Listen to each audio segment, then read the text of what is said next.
नमस्कार, तेज India TV में आप सभी का स्वागत है। मैं हूं आपके साथ मानवी ठाकुर। शुरुआत करते हैं आज की खास खबरों से। खबर नंबर 1। प्रदेश में नई सरकार के गठन के बाद नवनिर्वाचित मुख्यमंत्री डॉक्टर मोहन यादव द्वारा धार्मिक स्थलों पर लाउडस्पीकर और डीजे के संबंध में जारी किए गए आदेश की पालना को लेकर पुलिस प्रशासन द्वारा सभी धर्मगुरुओं एवं आमजन की बैठक ली गई। इसमें पुलिस और प्रशासन के अधिकारियों द्वारा सभी से निर्धारित सीमा से साउंड सिस्टम का उपयोग करने की बात कही। सीएसपी द्वारा पुराने कंट्रोल रूम पर आयोजित की गई बैठक के माध्यम से सभी को शासन के नए नियमों के संबंध में अवगत कराया गया और नियमों के पालन को लेकर अपील की गई। शासन द्वारा लागू किए गए इस आदेश के संबंध में विभिन्न धर्म से जुड़े प्रतिनिधियों द्वारा अपनी प्रतिक्रिया भी दी गई, जिसमें वे लोग भी शासन के नियम का पालन करने के लिए सहमत नजर आए। शासन के नियम को लेकर मंदिर प्रशासन से जुड़े पुजारी द्वारा नियम को सही ठहराते हुए इसे सभी के हित में होना बताया गया। साथ ही नियम का पालन करने की भी बात कही गई। सर, जिला प्रशासन के द्वारा बैठक ली गई है लाउड स्पीकर को लेकर, क्या दिशा निर्देश दिए गए हैं? आज जो 13 दिसंबर को हमारे गृह विभाग द्वारा एक आदेश जारी किया गया था, इस संबंध में पुलिस कंट्रोल रूम में सभी धर्मों के धर्मगुरुओं की एक बैठक ली गई है, जिसमें प्रशासन से तहसीलदार महोदय और सभी थाना प्रभारी उपस्थित रहे और सभी धर्मों के धर्मगुरुओं को ये बताया गया कि आदेश में किन किन तथ्यों का वर्णन किया गया है। इसमें यह बताया गया है कि कितनी सीमा तक हम ध्वनि का जो ध्वनि यंत्र है इनका उपयोग कर सकते हैं, कितनी संख्या में कर सकते हैं, और इस संबंध में जो टीम का गठन किया गया है एसडीएम सर द्वारा, उस संबंध में भी इनको बताया गया है कि ये फील्ड विजिट करेगी और अगर आपके यहाँ पे कुछ सीमा से तय सीमा से ज़्यादा तेज साउंड बज रहा है या संख्या ज़्यादा है तो उस पर कार्रवाई के लिए आपको चेतावनी दी जाएगी। उसके बाद उस पर कार्रवाई। जिला प्रशासन के द्वारा बैठक ली गई थी लाउड स्पीकर को लेकर, क्या दिशा निर्देश दिए गए हैं? ज़िला प्रशासन का भी आज शुक्रवार के दिन नमाज के बाद कॉल आया और सभी धर्मगुरुओं को और समाज के वरिष्ठ लोगों को और जिम्मेदारों को बुलाया और यहाँ मध्य प्रदेश शासन का जो आदेश जारी हुआ उसके तहत सबको अवगत कराया कि जो मध्य प्रदेश का जो ध्वनि प्रदूषण को लेकर जो मामला जो अभी प्रस्ताव हुआ है, कानून पास हुआ, उसको कड़ाई से पालन करवाना है।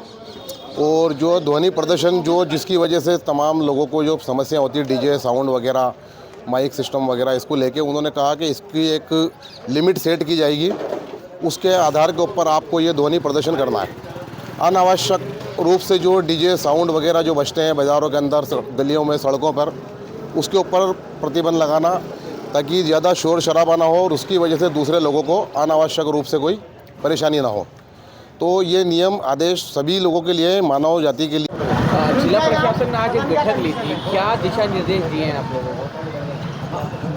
दिशा निर्देश तो पहले से चले आ रहे हैं। इसके अभी नई सरकार बनी, उन्होंने इस दिशा निर्देश को सख्ती से पालन कर देने का एक आदेश दिया है और वो बहुत अच्छा आदेश है।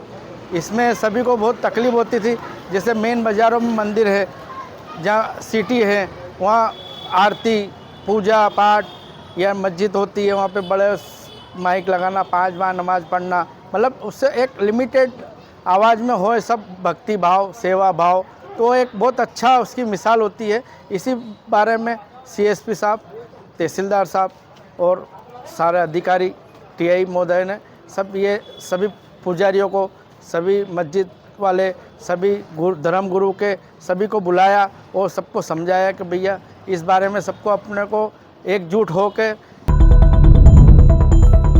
बंजिली के मिडिल स्कूल में पढ़ने वाले बच्चों के साथ शिक्षिका द्वारा मारपीट किए जाने का मामला सामने आया है। इस पूरा घटनाक्रम को लेकर गांव के कुछ लोग बच्चों को लेकर कलेक्टर कार्यालय शिकायत लेकर पहुंचे और शिकायत दर्ज कराई। गांव के एक व्यक्ति का कहना है कि शिक्षिका द्वारा बच्चों के साथ बिना कारण के मारपीट की गई है। इसकी जानकारी मिलने पर वो जब बच्चों के बारे में बात करने स्कूल पहुंचा तो उसे भी जाति सूचक शब्द कहकर अपमानित किया गया।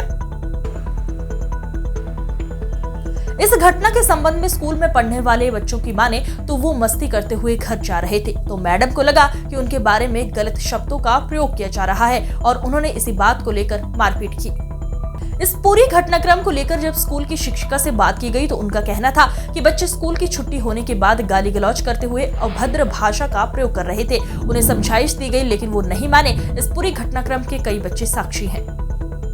जी, क्या मामला हो गया? आप कलेक्टर ऑफिस आए हैं ज्ञापन? सर, कल बच्चों के साथ में मारपीट की और जाति सूचक शब्दों का उपयोग किया गया, जो हमारे ग्राम पंचायत बंजली में एक मिडिल स्कूल है, उसमें एक मैडम है टीना पवार करके, सुनीता पवार करके, उन्होंने बच्चों के साथ में शाम के टाइम पे स्कूल की छुट्टी होने के बावजूद घर जाते समय बच्चों को एक को चंपल से मारा और 2-3 को डंडे पाइप लोहे की पाइप की लकड़ी रहती है उससे बहुत ज़ोर से मारा।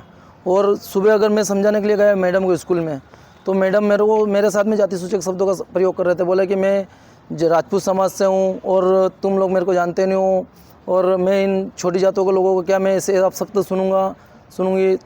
और लोगों को इनको उनके माता पिता को लेके साथ में गए बच्चों को, तो भी वो तो मानने के लिए तैयार नहीं। बोले और एफआईआर इनके नाम से एफआईआर दर्ज करवाने के चक्कर में थे सर सुबह। कितने समय से थी आपको लेकर कुछ आरोप लगाए जाने मारपीट के, क्या कारण रहे? कारण ये बदतमीजी सर, सड़क पे गाली गलौज कर रहे, धक्का धूमी कर रहे। और मेरे पास भी बच्चे गवाह हैं सर, जो बच्चे मेरे साथ साथ चल रहे थे वो बच्चे गवाही देंगे। कौन सी क्लास के बच्चे थे वो 6ठी क्लास के बच्चे थे, 6ठी क्लास के बच्चे थे सर। फिर क्या उनके पेरेंट्स को बताया, क्या कह रहे हैं वो? पेरेंट्स को नहीं सर, तो वो इस तरह गाली गलौज करके अभद्र हरकतें कर रहे, धक्का धूमी दे रहे, एक दूसरे को माँ बहन की गालियां दे रहे, भड़काते अपने से बच रहे सर। जी, मुझे गुस्सा आया सर, मैंने पीट दिया उनको। तो अब उनके पेरेंट्स एक औरत की मान सम्मान सर ऐसा है कि इतने गए बीते नहीं है सर हम। जी, उनकी क्या शिकायत अब आपसे? उनकी शिकायत ये सर कि मैं उनसे माफी मांगू, मेरी गलती नहीं है सर, मैं माफी नहीं मांगूंगी। ठीक है, ठीक, बस चाहे मैं रिजाइन कर दूंगी सर। ठीक। 35 साल की नौकरी सर मेरी डिपार्टमेंट में, थ्रू आउट मेरा रिकॉर्ड देख लीजिए आप। 35 साल से सही। ठीक ठीक। एक औरत का मान सम्मान। हाँ बेटा, क्या नाम है आपका, कौन सी क्लास में पढ़ते हो और क्या हुआ? नाम कुणाल है और 8वीं क्लास में पढ़ता हूँ। तो कल हमें जा रहे थे ना, तो हम रोज़ ऐसे मस्ती करते करते जाते हैं, रोज़ हम लड़के और दोस्तों। तो मैम को लगा कि हम उनके बारे में बातें कर रहे, तो मैम आगे थे, हम पीछे पीछे थे। तो हम फिर जाते जाते मस्ती करते गए ना, आगे जाके फिर बापू की दुकान पे वहाँ सामान लेने रुके। तो ये लेने गया तो इस मुन्ना ने आवाज़ लगाई, तो मैम आए ने चप्पल निकाल के गाल पे मार दी इसके ने। फिर उसके बाद हम वापस चल गए, हमने कुछ नहीं करा। फिर आके जाके हाथ पानी पीने लगे, तो इतनी देर में फिर मैम वापस आई और लोहे की पाइप की मारने लग गए। हाँ, और क्या काम है? और क्या कहा, तो और यूँ बोलते हैं कि धमकी देते हैं कि तुम्हारी टीसी निकाल दूंगी, नहीं ऐसा लिखूंगी तुमको कोई स्कूल में एडमिशन नहीं देगा। हाँ, रोज़ ऐसे ही बोलते हैं वो। तो आपके घर वालों को बताया आपने? नहीं बताया अभी, नहीं बताया। तो आज शिकायत करने आया, कल क्यों नहीं करी आपने? हाँ, आज शिकायत करने आया, कल क्यों नहीं करा? कल शाम की बात है, शाम की बात है, छुट्टी के टाइम की बात है ना सर। अच्छा। हाँ। मुख्यमंत्री डॉक्टर मोहन यादव के निर्देश के बाद रतलाम पुलिस भी आदतन अपराधियों के खिलाफ कार्रवाई में जुट गई है। पुलिस ने गंभीर अपराधों से जुड़े मामलों में संलिप्त करीब 135 ऐसे लोगों को चिन्हित किया है जो कि जमानत पर है। पुलिस सभी लोगों की जमानत निरस्त करने की कार्रवाई करेगी। आपराधिक किस्म के ऐसे लोगों की जमानत निरस्त करवाने के लिए पुलिस ने कार्रवाई शुरू कर दी है। जिले में पहले सूची में 135 लोगों को चिन्हित किया गया है। ये संख्या आगे और बढ़ सकती है। जिनकी जमानतें रद्द होगी।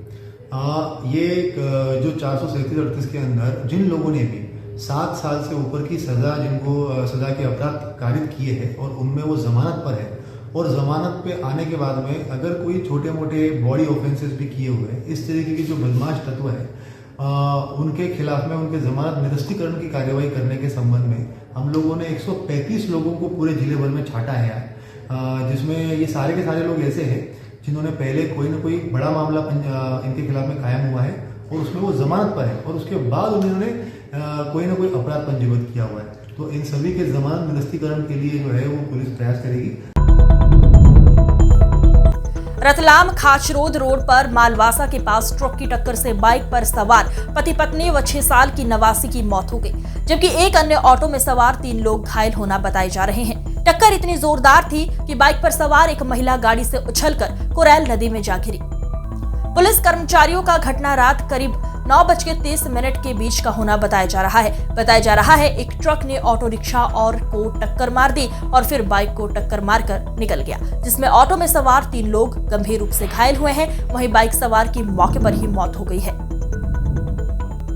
ये घटना को लेकर ऑटो में सवार युवक ने बताया कि टक्कर इतनी तेज थी कि ऑटो पूरा पलट गया और सभी लोग घायल हो गए, जबकि बाइक वालों ने मौके पर ही दम तोड़ दिया। फिलहाल घायलों का जिला अस्पताल में उपचार चल रहा है। क्या नाम है आपका? मेरा नाम सोनू उर्फ रिजवान खान। क्या घटना हुई, क्या हुआ? हम रतलाम से हम रतलाम से जा रहे थे उर्स में बाबा फरीद, मतलब CNG ऑटो रिक्शा में। मलवासा की डाउन उतर रहा था हम, पीछे से कोई गाड़ी वाला मतलब आईसर वाला या कोई ट्रक वाला था, उसने पीछे से मतलब हमारे को टक्कर मारी। सामने से बाइक आ रही थी, हमारे को टक्कर मार के हमारी ऑटो पलटी गई, उसके ऊपर से लेके सीधा वो निकल गया। और फिर तीन तो स्पॉट पे मर गए थे, घटना स्पॉट पे 3 मर गए, और जो हमारे साथ में व्यक्ति थे वो 3 घायल हो चुके हैं। और हमने इनको बाहर निकाल के फिर देखा तो मतलब 3 घायल हो गए हमारे इसमें से, और वो गाड़ी वाला फरार हो गया। कहाँ की घटना है ये मलवासा के पहले डाउन उतरते हैं अपन, वो मंदिर आता है, पुलिया है, ब्रिज पुलिया, वहाँ की घटना है। आपका नाम? मेरा सर एक घटना हुई है सर, क्या मामला है, किस तरह की घटना है?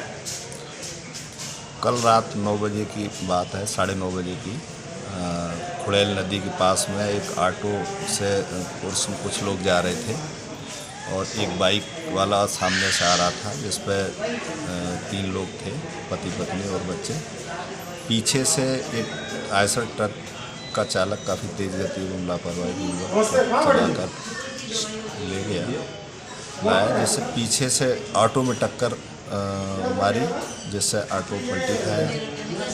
ऑटो में बैठे लोगों के चोट लगी और सामने बाइक पे जो लोग आ रहे थे वो उनकी मौके पे ही मृत्यु हो गई। एक बाइक पीछे उछलकर नीचे पानी में गिरी। सर कितने घायल हुए?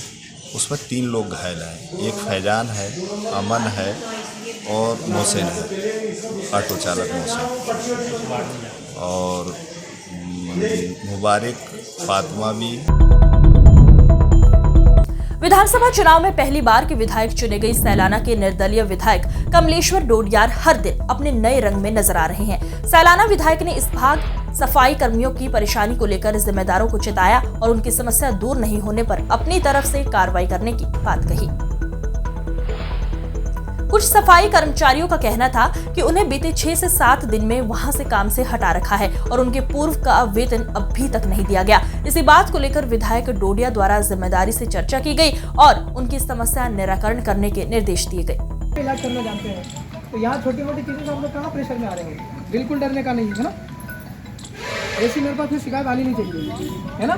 सैलाना नगर के हर एक व्यक्ति मेरा रिश्तेदार है, मैं हर एक के घर पे जाऊँगा, चाय पानी रोटी पानी में सब फकीर आदमी में घूमता फिरता आदमी है। किसी भी घर से ये शिकायत नहीं आना चाहिए कि नगर परिषद से हमको ये समस्या आ रही है, राइट। ये आप लोग सूचना कर रहे हैं आपके अधिकारी को, है ना। और ये संतोष की क्या परेशानी है, ये दौलत मराम मकवाना कौन है ना। ये सब मुझे नौकरी करने ही देता है, मैं सुबह काम पे जाता हूँ। नहीं परमानेंट है, क्यों परमानेंट है तो नौकरी अगर करना ही है यहीं पे तो सुधार करना पड़ेगा, है ना। और नहीं करना है तो हमारे पास बहुत सारे तरीके हैं, हम तो राजनीति करना जानते हैं, plan A plan B plan C, है ना। तो ठीक से हो जाओ ना, सुधार कर लो। मैं ये नहीं कर रहा हूँ कि तुम मेरी पार्टी में आ जाओ, ये तो छोड़ दो, तो चुनाव 5 साल में आते हैं, there is no party, right ना। यहाँ कांग्रेस बीजेपी करोगे कि लफड़ा पड़ जाएगा, ठीक है ना। सुधार करवा देना, सुधर ही जाए तो ज़्यादा बेहतर होगा मेरे ख्याल से, समस्या बड़ी हो जाएगी। चला है कि यहाँ कई सालों से सफाई कर्मी का काम कर रहे थे ना, गरीब तबके के लोग होते हैं, सफाई कर्मी का काम करते हैं। इन्हें राजनीतिक दुर्भावना रखते हुए इन्हें काम करने से बंद कर दिया है और 5-5, 7-7 महीने की इनकी वेतन नहीं दिया जाता है।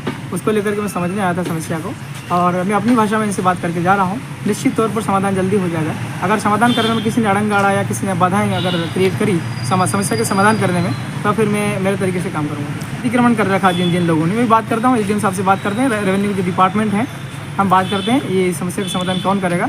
हम लोग जो अतिक्रमण हो रखा है उसको हटवा देंगे। आज की खबरों में बस इतना ही। देखते रहिए तेज इंडिया TV। नमस्कार।